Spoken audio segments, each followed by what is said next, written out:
Welcome to Let Me Fix This. Enjoy the video. Start by recognizing the standard logistic form F, x equals L slash 1 plus EK, XX0. Say each parameter slowly and clearly so you remember. L is the horizontal upper asymptote and sets the maximum value. X0 is the midpoint where the function reaches L slash 2 and is the inflection center.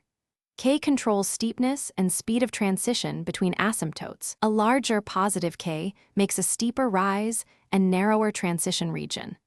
A negative K flips the curve horizontally around the midpoint. Apply transformations one at a time so you can see each effect clearly. Multiplying the whole fraction by a constant changes L and moves the upper asymptote.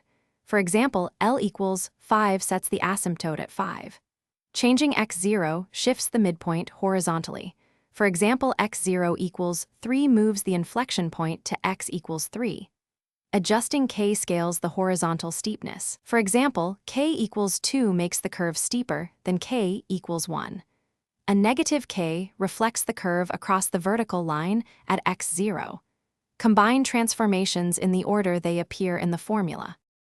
Begin plotting by drawing horizontal asymptotes at y equals 0 and at y equals L for your chosen L. Mark the midpoint at x equals x0 and plot the point F, x0 equals L slash 2 clearly with a dot.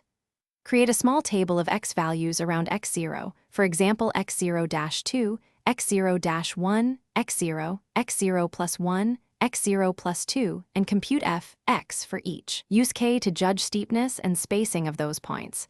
For example, k equals 2 will cluster points nearer to x0. Finally, sketch a smooth S-shaped curve through plotted points approaching both asymptotes. Thanks for watching. If you found this helpful, don't forget to like and subscribe.